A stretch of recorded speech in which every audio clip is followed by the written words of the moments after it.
Good morning student. बच्चों देखिए, आज हम हिंदी व्याकरण का पार्ट 5 पढ़ेंगे और पाठ का नाम है शब्दभेद अर्थ के आधार पर।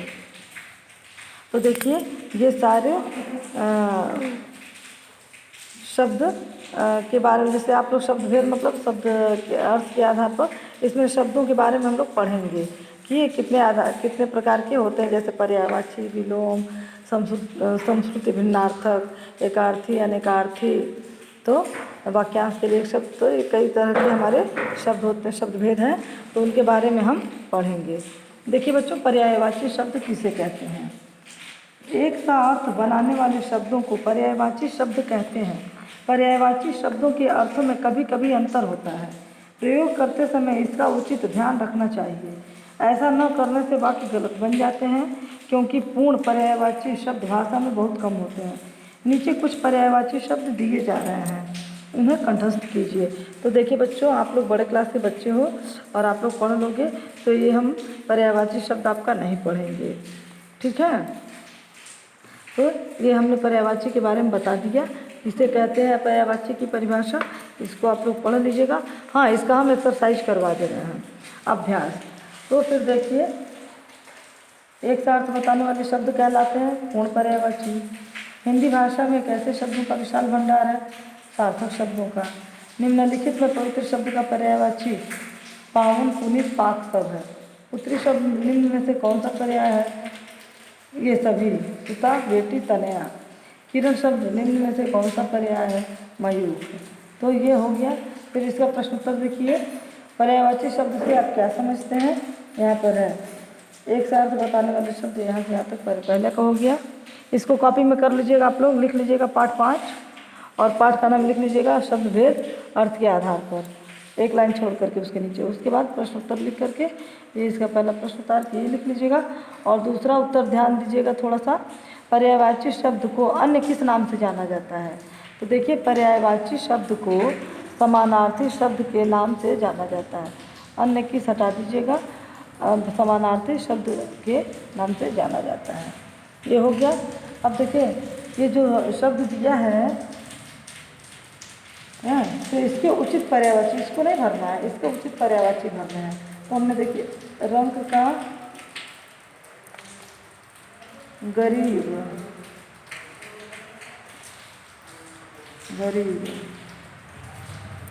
रंग का गरीब, और वासव का दिन, पावक का आग, भागीरथी गंगा, तनय पुत्र, और फुलवारी को उपवन या बगीचा भी उसका पर्यायवाची होता है। अब देखिए, निम्नलिखित शब्दों के 3 पर्यायवाची। अग्नि का पावक ज्वाला आग, इंद्र का देवराज देवेश देवेंद्र, दूध का दुग्ध क्षीर पय है ये। दिन का वार वासर दिवस, गंगा का भागीरथी सुरसरी देवनदी। देखिए बच्चों, गंगा, यमुना या नदी, ये अलग अलग पर्यायवाची होंगे। यमुना का जैसे कालिंदी होता है, ठीक है, और ये गंगा का भागीरथी सुरसरी देवनदी, और नदी का सरिता, ठीक है। तो अंतर है थोड़ा, इसको आप लोग ये नहीं कि नदी में आप गंगा का लिख दें और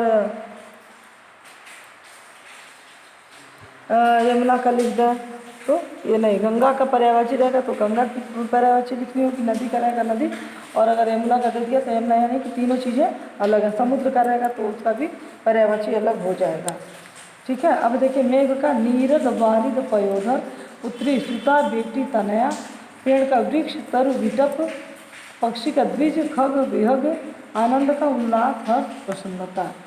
अब देखिए, जो दिया है ये सेंटेंस आपको लिखना, तो बच्चों हम सेंटेंस पूरा नहीं लिखेंगे, आप लोग अपनी बुक फिल कर लीजिएगा। लेकिन नीरद जिसका कि पर्यायवाची लिखना है, जिस शब्द का जो रंगीन है, तो नीरद का बादल हमने लिख दिया। पूरा सेंटेंस आप ऐसे लिख दीजिएगा। फिर देखिए, मनुज का मनुष्य, देवनदी गंगा, और शत्रु का दल का झुंड, और क्षीर का दूध। तो इन शब्दों का प्रयोग करते हुए यही सेंटेंस आप लोगों को लिख देना है। गज का द्वीप, देखिए जो चार्ट दिया है या वर्ग पहली, इसमें से छांट के इनका समानार्थी लिखना है या पर्यायवाची। तो गज का द्वीप, शरीर काया, बाघ उद्यान, उपेक्षा तिरस्कार, झंडा ध्वजा और पथ का रास्ता। और हमने यहाँ पर अंदर इसको बॉक्स भी कर दिया है, आप लोग भी ऐसे कर लीजिएगा। अब देखिए विलोम शब्द, जो दूसरा पार्ट है वो क्या है, विलोम। दूसरा, जो शब्द इस अर्थ की दृष्टि से एक दूसरे के विपरीत अर्थ देते हैं उन्हें विलोम शब्द या विपरीतार्थक शब्द कहते हैं। 2 9 शब्दों को किसी वाक्य में इकट्ठा प्रयोग करते समय इनके मध्य और तथा अथवा या योजक चिन्ह का प्रयोग करते हैं, जैसे झूठ, सच, माता पिता आदि। नीचे कुछ विलोम शब्द दिए जा रहे हैं, उन्हें कंठस्थ कीजिए, मतलब याद कीजिए। तो आप इनको पढ़िएगा और याद कीजिएगा, 1 2 और 3।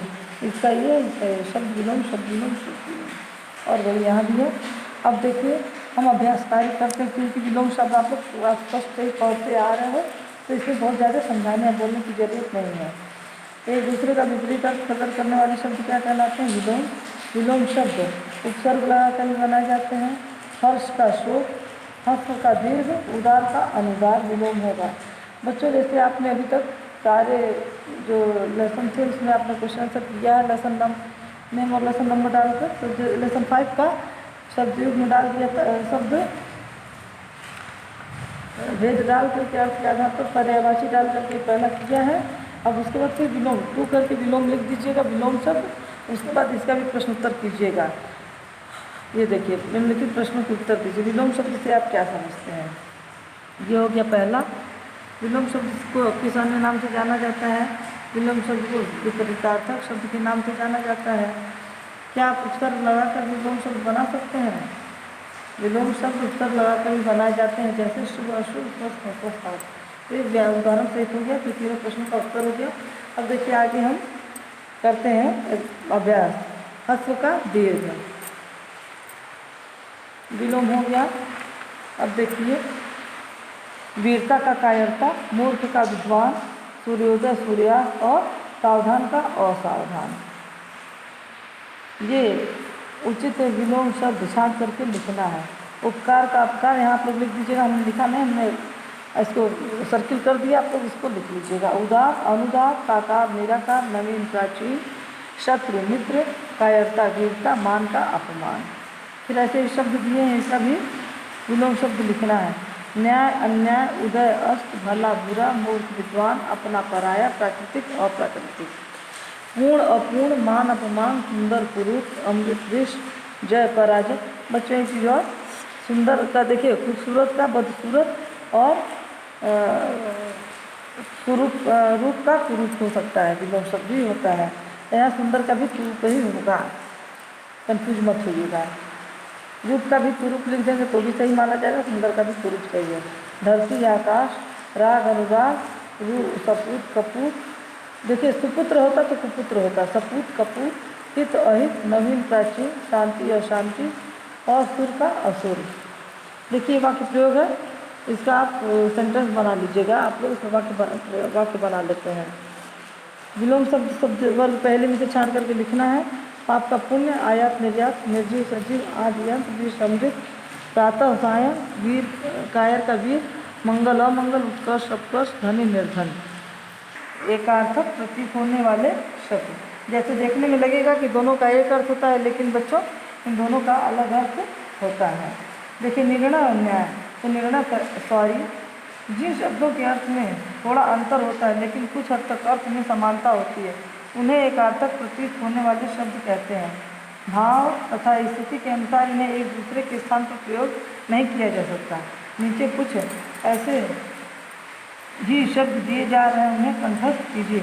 बच्चों देखिए ये जो आपको लेसन में याद ही करना है, इसमें कुछ पढ़ने और समझाने वाली चीज़ें नहीं है। जैसे विलोम शब्द था, पर्यायवाची था, एकार्थक है, ये सब आपको याद करना पड़ेगा, ठीक है। तो हम इनकी परिभाषा या किसे कहते हैं वो चीज़ हम बता दे रहे हैं, और उसके बाद ये शब्द दे दिया गया, आप पढ़िए और याद कीजिए, ठीक है। और इसका हम अभ्यास कार्य करा देते हैं। देखिए सरकारी कानून को तोड़ना अपराध है। पाप तो जैसे किसी को सताना वगैरह हो जाएगा, ठीक। बड़ों द्वारा दी गई अनुमति, आज्ञा, विशेष राजा, सम्राट। और राजा तो एक किसी भी क्षेत्र का राजा हो सकता है, मतलब किसी राज्य का भी राजा हो सकता है। लेकिन विशेष राजा जो सम्राट, मतलब काफ़ी प्रतापी राजा हो, जिसके पास काफ़ी सेना हो, अधिक राज्य, बड़ा राज्य हो, वो सम्राट कहलाता है। या कई राज्यों का मालिक हो, सम्राट। धूप दीप आदि से विधिवत पूजन करना अर्चना कहलाता है। समस्त जीवन आयु, अवस्था तो एक हमारी पूरे उम्र की एक अवस्था होती है। जैसे कई अवस्थाओं से हम गुजरते हैं ना, जैसे बचपन में शैशवावस्था, फिर बाल्यकाल, फिर युवावस्था, फिर यौवनावस्था, फिर वृद्धावस्था। तो अवस्थाएं कई होती हैं, लेकिन आयु हमारी 1 से 60 साल, 100 साल, 50 साल, 85 साल, 70 साल, 10 साल, 20 साल, कुछ भी हो सकती है। तो ये आयु कहलाती है। जो हथियार फेंक कर चलाया जाए अस्त्र, और शस्त्र जो हाथ में पकड़ कर चलाया जाता है उसको कहते हैं। देखिए यहाँ भी रिक्त स्थानों की पूर्ति करनी है, दोनों दिए गए हैं, तो जो उचित है वही भरना है। तो पहले में राजा, दूसरे में स्वाधीनता, तीसरे में उपहास, चौथे में अर्चना और पाँचवें में पत्ती भर दिया गया है। फिर देखिए पहले को यहाँ ये तो फिल इन द ब्लैंक हो गया, और ये हो गया मैच वाला। तो मिलाना है सही को सही शब्दों से जिसका अर्थ मिले। आदि मानसिक रोग, व्याधि शारीरिक रोग को कहते हैं। इसमें बड़ों का छोटों को प्यार, निकट सामिप्य का बोध, अवस्था मानसिक रोग और मृत्यु सामान्य रूप से शरीर का अंत। और इसके बाद ये वाक्य प्रयोग है, इन दोनों का अर्थ लिख करके और आप वाक्य प्रयोग कर लीजिएगा, आप इसको कर लेंगे तो ये भी आपका पाठ पूरा हुआ। अब देखिए चौथा पार्ट क्या है, अनेकार्थी शब्द। इसमें का कुछ कॉपी में नहीं करना है, जिस पार्ट में क्वेश्चन आंसर होगा उसी पार्ट का क्वेश्चन आंसर उस कॉपी में कर लीजिएगा। अनेकार्थी जैसे एक अक्षर, उसके कई अर्थों में हम लोग प्रयोग कर सकते हैं, ठीक है। तो कुछ शब्द ऐसे होते हैं जिनका प्रयोग एक से अधिक अर्थों में होता है, ऐसे शब्दों को अनेकार्थी शब्द कहते हैं। कुछ शब्दों के अनेक अर्थ दिए जा रहे हैं, उन्हें कंठस्थ कीजिए। तो बच्चों इसको पढ़िए और याद कीजिए, और हमने बता दिया इसकी परिभाषा या किसे कहते हैं। अब आइए इसका अभ्यास कार्य करते हैं।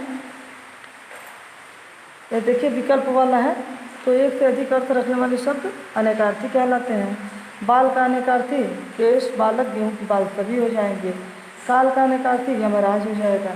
गति का ये सभी हो जाएंगे, हालत, मोक्ष और चाल। घन का अनेकार्थी शिव नहीं है, घना और भारी हथौड़ा घन का है, लेकिन शिव जो है ये घन का अनेकार्थी नहीं है।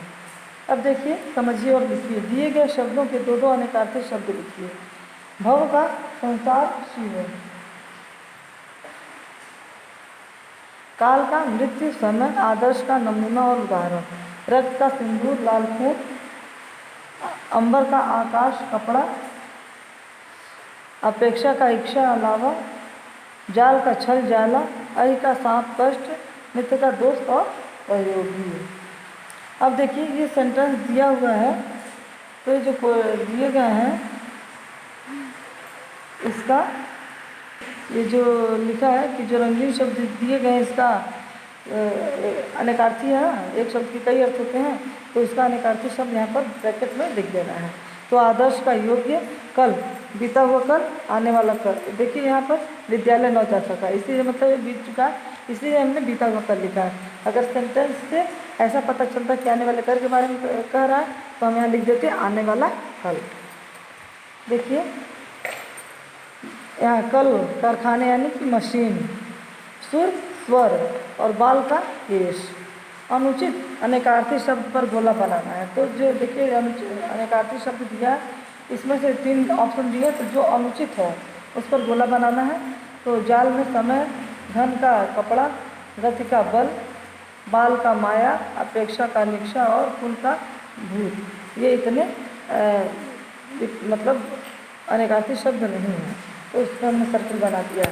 और देखिए ये जो भिन्न अर्थ शब्द दिया अनेकार्थी शब्द, तो इसमें हमने अलग अलग अर्थ जो है दो भिन्न अर्थ उसको लिख दिया। आप इसका सेंटेंस बना लीजिएगा।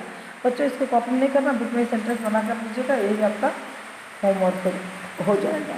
अब देखिए इसका 5वां श्रुति